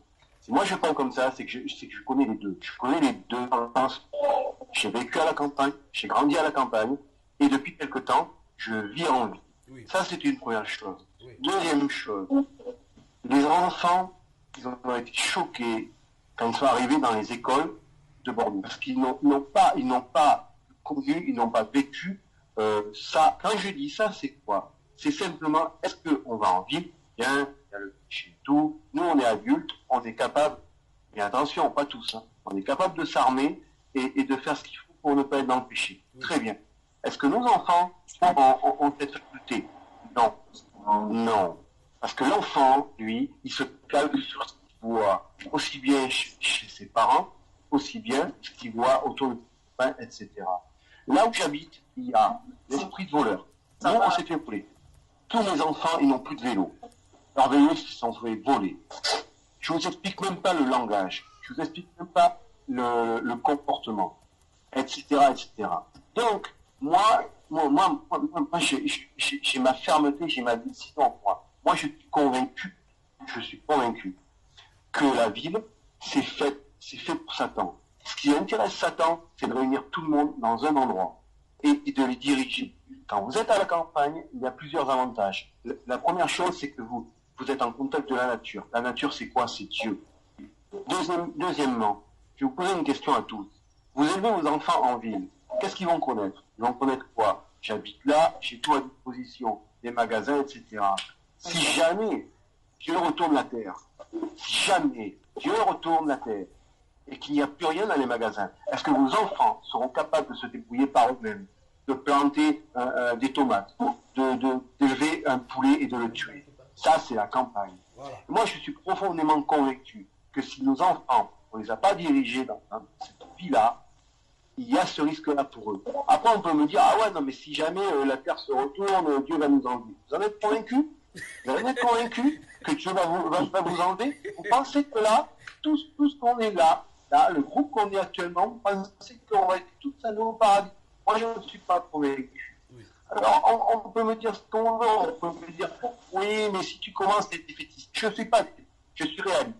Je préfère me préparer à rester sur cette terre avec une vie difficile, et si Dieu décide de m'enlever, amen, ou au moins, je ne vais pas me retrouver comme un idiot, jamais il y a l'enlèvement et je reste sur terre. Voilà mon opinion. Chacun a son opinion, il n'y a aucun problème.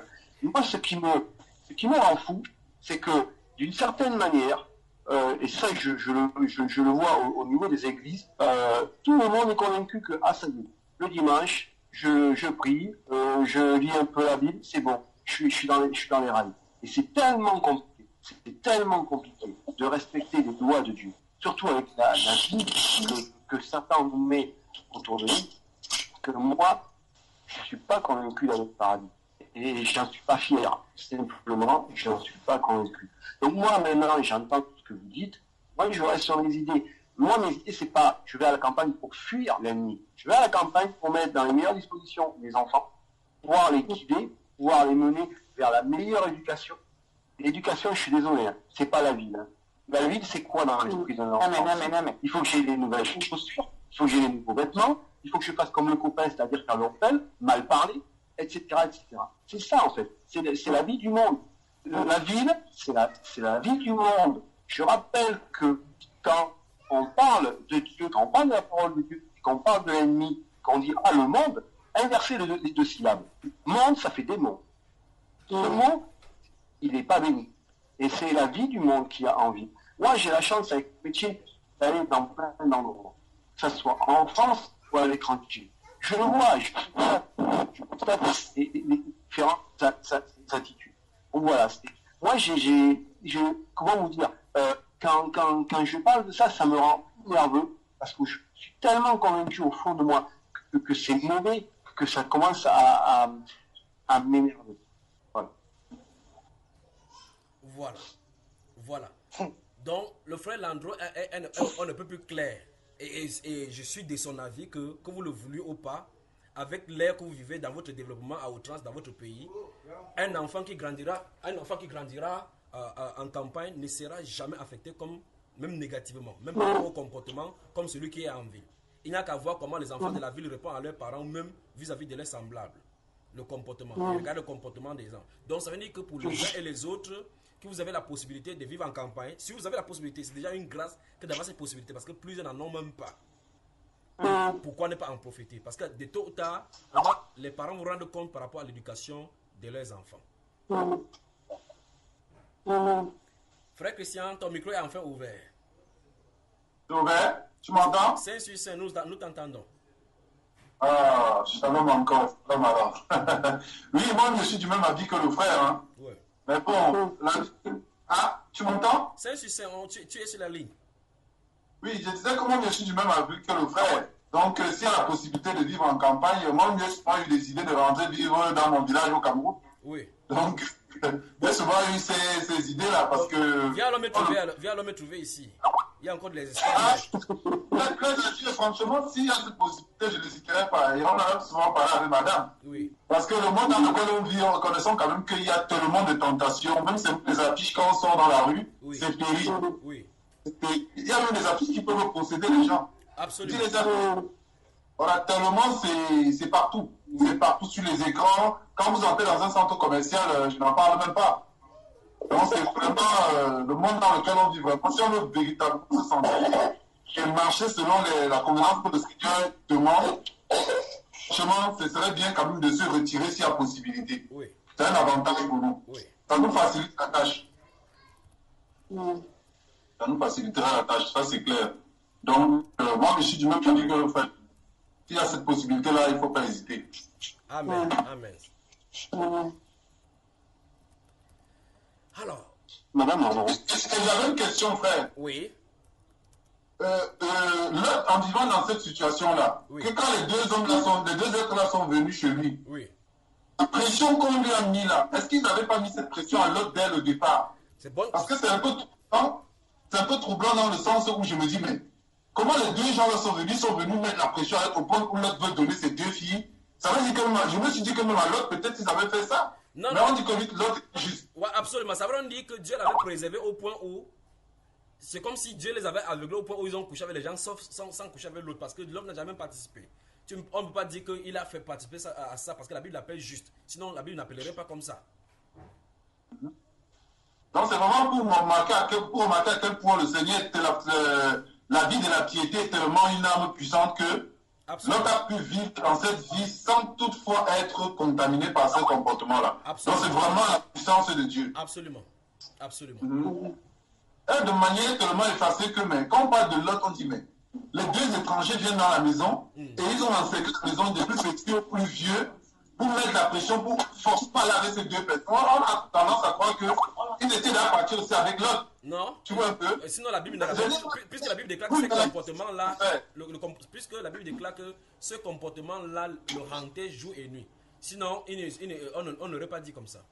Donc, c'est quand même merveilleux de signaler cela parce que ça montre que le Seigneur protège ses justes, même dans le milieu des plus pervertis. Exactement. La vie de piété, vraiment, c'est l'âme la plus puissante. C'est vraiment l'âme la plus puissante, la vie de piété. La vie en Christ, c'est l'âme la plus puissante. La France dans la sainteté, est-ce que nous sommes engagés à vivre dans la sainteté à tous les moyens, même s'il fallait aller en campagne? Amen, amen, amen. Que Dieu bénisse. Amen, amen. Oui, la sœur Julie a une préoccupation. Oui, je parlais par rapport au couple, la sœur qui ne veut pas aller peut-être vivre en campagne. Est-ce que aller aussi vivre en campagne, c'est pas chercher aussi la facilité parce que c'est dans ce mélange-là, dans tout ce situation-là, on voit exactement si tu as la fermeté ou pas. Oui. Donc tu veux l'appeler par exemple un lâche quoi? Non, je ne dis pas qu'elle lâche. Parce que la femme, peut-être, enfin, moi je suis une femme, je peux mieux la comprendre peut-être. Oui. Parce que peut-être elle a ses habitudes et elle sait qu'elle sait Dieu et qu'elle peut tenir ferme. Je comprends, monsieur, c'est par rapport aux enfants. Oui. Je comprends le frère par rapport aux enfants parce que c'est vrai que les enfants à la campagne et les enfants en ville, c'est pas la même chose. Oui, toi, à la place de cette femme-là, quel argument donnerais-tu pour pouvoir vivre en ville? La ville on a parfois des choses à proximité parce qu'en campagne, si par exemple, elle n'a pas le permis et qu'elle doit compter que ce monsieur, si n'est pas là, elle fait comment par exemple? Oui, donc elle peut faire une navette en ville, elle prend ça, elle rentre rapidement là où il n'y a pas le péché tellement. Donc, oui, le frère Willy, tu voulais réagir par rapport à cela?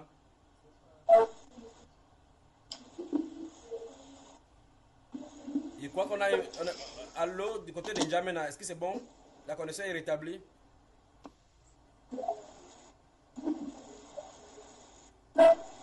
Alors le frère Willy du côté de N'Djamena, est-ce que tu as suivi ce que l'intervention de la sœur Julie du Châtillon? Non, pas. Donc la connexion n'est pas bonne avec N'Djamena. Avec N'Djamena. Je crois que c'est... Là c'est clair? Non. Là j'entends bien, mais non, ça a coupé là, quand la sœur a parlé. Oui. La sœur essaie de prendre la position de la femme de notre frère et donne un peu les arguments que tu pourrais présenter pour ne pas venir vivre au Cameroun avec ton mari à toi. Non, pour moi, il n'y a pas de souci parce que je suis mobile à tous les niveaux. Donc, peu importe, si aujourd'hui mon mari, par exemple, décide de rentrer en campagne, j'irai parce que je suis autonome. S'il n'est pas là, avec moi, je j'irai en fait. Ok, en somme, qu'est-ce que tu conseilles à ta soeur qui a des ambiguïtés à aller vivre en campagne? Elle sera considérée en France comme une paysanne? Non, c'est pas par rapport au regard des autres. Hein. C'est pas par rapport au regard des autres.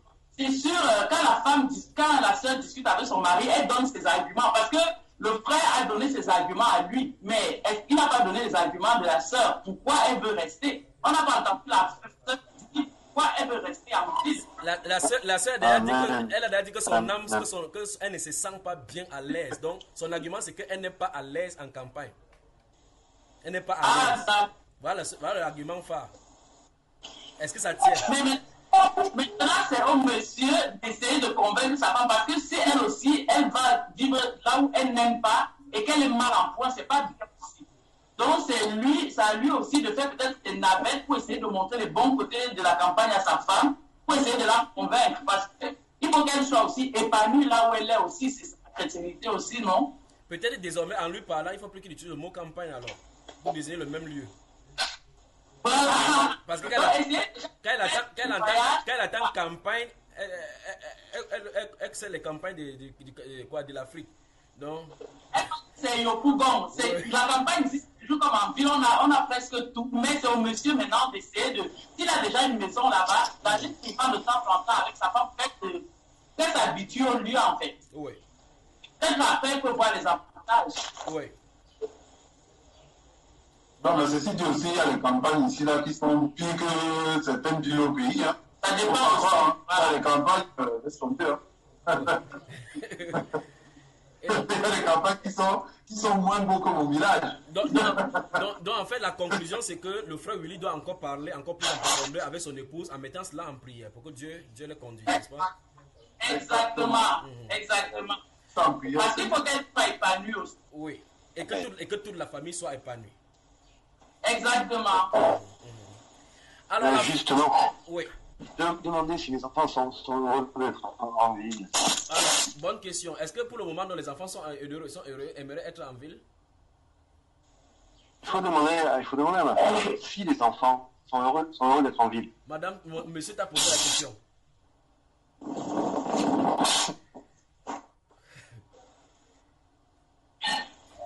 La dame a coupé le micro, elle a dit que les linges, ça se lave en famille. Elle ne peut pas parler. Non, elle est courageuse. Elle est courageuse. Arrête de rire et réponds aux questions. Non, sérieusement.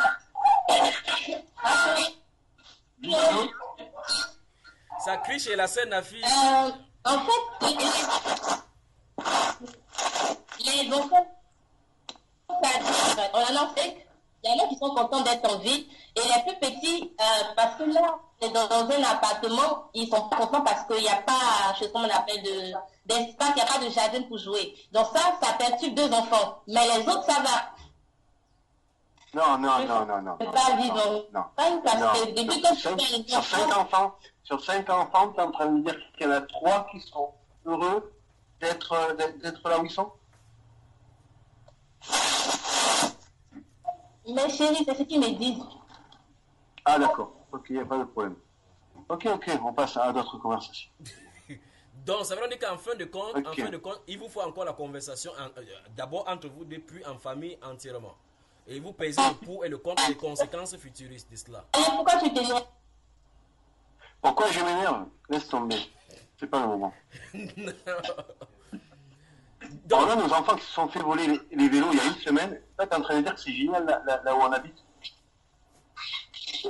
Tu veux chérie, je t'ai pas dit que... Tu n'as même pas l'honnêteté de dire devant les gens pourquoi. Tu passes ton temps à faire quoi?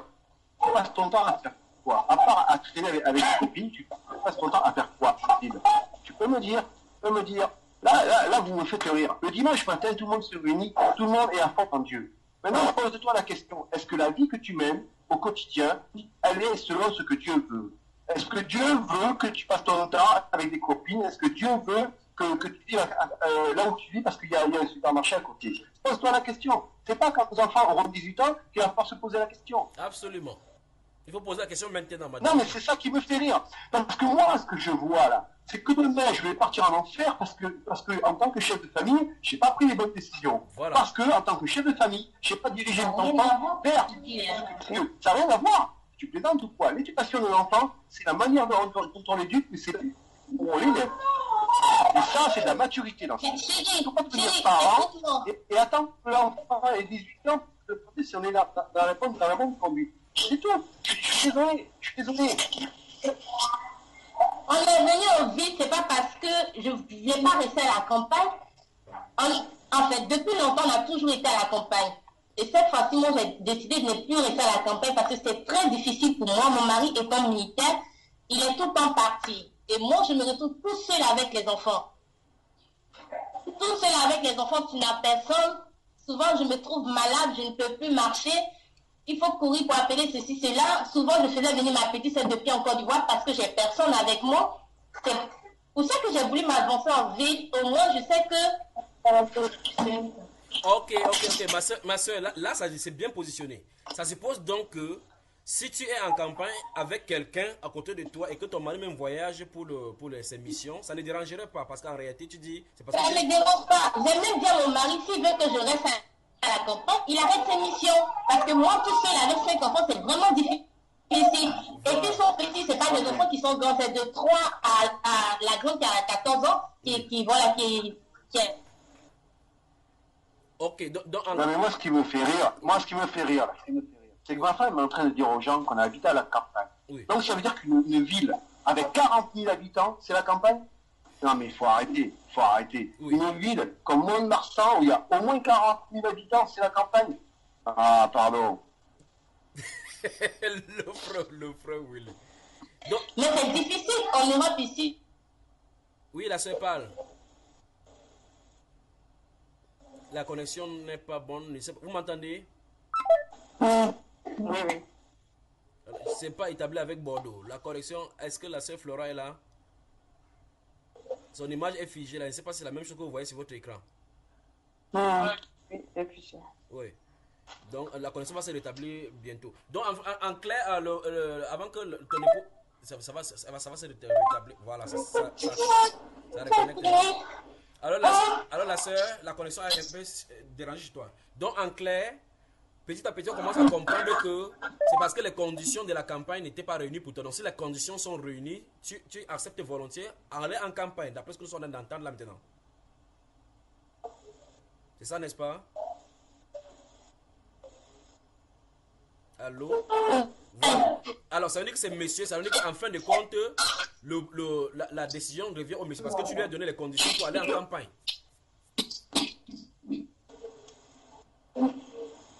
C'est ça.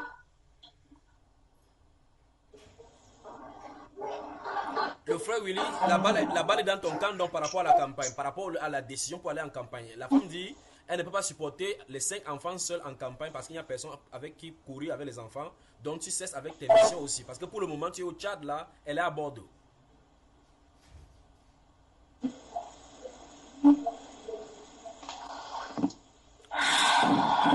Allô N'Djamena, c'est bon là? Ouais, ça passe vite. Oui. Alors, la connexion est bonne? Question juste pour éclaircir. Je voulais partager un peu avec tout le monde, voir si les gens s'étaient posé la question suite à ce qui a été prêché ce matin, se dire ok, on doit vivre dans une France qui est avec beaucoup de péchés, et je voulais aborder ce sujet. Ok, très bien, la France, on sait tous les péchés qu'il y a, on sait toutes les perversités qu'il y a. Est-ce que maintenant, cette idée et je suis parti du problème qu'il peut y avoir avec ma femme, je suis parti de là pour avoir la vie des gens et voir même peut-être faire songer à peut-être certaines personnes du groupe là, se dire ah peut-être que là où on est effectivement c'est peut-être pas bon. Et je rappelle que dans la Bible il est marqué que quand on arrive dans une ville, si on se sent bien, on quitte cette ville et on va à une autre. Donc c'est pas une question de fuite, c'est pas une question comme a dit quelqu'un. Où est-ce que Dieu veut qu'on soit? Est-ce que Dieu veut qu'on soit là où on est? Et ça, je suis entièrement d'accord. Voilà. Et que dis-tu par rapport, que retorques-tu par rapport à ce que ton épouse a dit tout à l'heure là, en disant que elle ne peut pas supporter seule la pression des 5 enfants avec toutes ces charges-là, que tu l'aides dans cette charge-là? Alors, je sais que ma femme a beaucoup de responsabilités et ce n'est pas facile ce qu'elle vit parce que comme je disais, il y a 5 enfants et je ne suis pas tout le temps là. Il faut quand même savoir que ma femme a accepté, m'a demandé de vivre sur Bordeaux. Ça veut dire que même quand je suis en France, même si je suis au bureau, ma famille ne me voit pas le soir. Oui. Parce que ma femme a voulu repartir sur Bordeaux. Oui. Alors qu'à une époque, ma famille habitait à côté de mon travail. Oui. Donc le peu de temps que j'avais, parce que sur 12 mois de l'année, sur un an, je vais peut-être passer que 4-5 mois au bureau. Oui. Et les 4-5 mois, plus les 2 mois de vacances, ça fait au moins 6 mois. C'est-à-dire que quand ma femme habitait à côté de mon travail, les enfants, tous les soirs, ils me voyaient pendant cette période. Aujourd'hui, que je sois en mission, que je sois au bureau, que je sois où que je sois, dès que je suis au travail, je suis loin de mes enfants. C'est-à-dire qu'il faut quand même savoir, parce que j'ai entendu des dames parler et dire « Ah oui, mais bon, la campagne, etc. » Et moi, je vais vous expliquer une chose que personne ne sait. Là, actuellement, ma femme a réclamé de vivre à Bordeaux. Donc, pour lui faire plaisir, par respect, j'ai accepté. Je vous rappelle une chose. La femme doit être auprès de son mari. Absolument. Je n'ai pas obligé à être ma femme. Je n'ai pas obligé à avoir 50 ans. Je veux dire, Dieu a voulu ça. Maintenant, je rappelle une chose. Ma femme, c'est épris de moi. Peu importe moi, mon métier, c'est ok, je travaille à tel endroit en France. Maintenant, elle dit que je quitte mon métier. Ok, oui, pourquoi pas. Pour l'instant, je n'ai pas prévu de le quitter. Mais moi, je rappelle une chose, ma femme s'est éloignée de moi. Oui. Et ça, c'est un paramètre que personne ne peut. Et là, les femmes qui parlent, je vais vous poser la question. Est-ce que vous avez décidé de vous éloigner de Paris? Ah, mais ça ne me plaît pas là où tu travailles, ça ne me plaît pas là où tu habites, moi je peux aller habiter là-bas. Eh bien oui, c'est ce que je disais tout à l'heure. Il faut arrêter de se réunir le dimanche, faire les chrétiens, et puis finalement, dans la vie de tous les jours, on ne le dit pas. Donc, en principe, donc, la femme, d'après la loi, la femme doit suivre son mari, normalement. Mais toi, tu as cédé la main pour lui accorder des montées sur Bordeaux. Ah, oui, moi, ce que j'ai fait là, c'est l'effort de laisser ma femme et mes enfants loin de moi, que je sois au travail ou en mission. Et maintenant, tu veux à tout prix que la famille soit regroupée en campagne pour être bien. Mais est-ce qu'en campagne, donc, alors ton travail sera proche de la campagne, de là où tu veux aller? Et comme je disais tout à l'heure, avant qu'elle habite là où elle habite, on a habité dans la ville qui s'appelle Mont-de-Marsan. Ok, c'est pas Bordeaux, c'est pas la campagne, c'est une ville. C'est une ville, et mes enfants avaient la chance d'avoir une maison et un jardin. Oui. C'est-à-dire que les enfants, ils sortaient quand ils voulaient, ils allaient jouer dehors, ils avaient leur vélo, etc. Aujourd'hui, là où on habite, les enfants n'ont plus de vélo. Ils se les ont fait voler il y a une semaine. Les enfants n'ont plus de vélo. On ne peut pas les laisser, surtout les petits, aller jouer tout seuls au parc, parce qu'on ne sait pas qui c'est qui peuvent croiser. Oui. Et il y a même peut-être eu une histoire sur ma fille qui a 3 ans, il y aurait peut-être un garçon qui aurait pris des photos en levant sa jupe. Oui. Voilà la vie dans laquelle ma famille vit. Et tout ça, c'est un choix de ma femme. Et là où moi je suis en défaut, c'est que j'ai respecté le désir de ma femme. Oui. Alors que je suis désolé. Et c'est l'homme qui prend la décision. Oui. Et là, on est dans l'erreur aussi. Donc c'est pareil. On parlait des péchés, on parlait de la perversité, de l'homosexualité, de la sodomie, du sexe, etc. Vous savez, quand on est dans une vie, on est dans un monde, en France, il y a en train de s'empirer. Oui. Il y a un paramètre aussi qu'il faut que je rappelle. On est en train de tout faire pour que la femme soit aussi bien la chef que l'homme. Et ça, c'est pas marqué dans la Bible. Quand on dit il faut faire la parité dans un gouvernement, ça c'est un piège. On veut faire croire à la femme qu'elle doit être au même niveau que l'homme. Oui. Donc je suis désolé, mais tout le monde a donné son avis. Moi, je pense que c'est mieux la campagne. Moi, je pense que...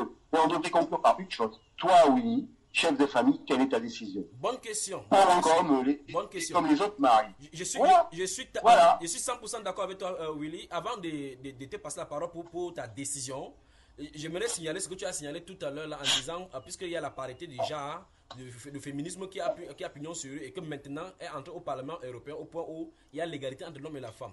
Voilà encore une autre loi qui confronte la loi de Dieu et qui vous donne à la femme de la société européenne maintenant d'être l'égale de l'homme, ce qui est contre la parole de Dieu. Mais maintenant, nous, qui sommes de la parole de Dieu, est-ce que nous allons prendre ce que le monde a dit pour nous appliquer et pour confronter notre foyer et livrer notre foyer au désordre? Que non. La parole de Dieu répond que non. Donc, en fin de compte, Willy doit décider où il doit vivre avec sa femme et ses enfants parce que c'est lui le chef de la famille. Que Dieu vous bénisse. Amen. Amen. Là maintenant, ça me pousse à poser une autre question aussi. Pour les sœurs qui ont un mari qui n'est pas croyant et qui soient en campagne, si le chef de la maison aussi décide cette fois-ci d'aller en ville, en plein Paris pour vivre la vie, que va-t-elle faire? Bonne journée. Bonne journée. Que Dieu vous bénisse. La France dans la sainteté. Je crois qu'on peut prendre un moment, maintenant pour se saluer les uns les autres et puis se connaître.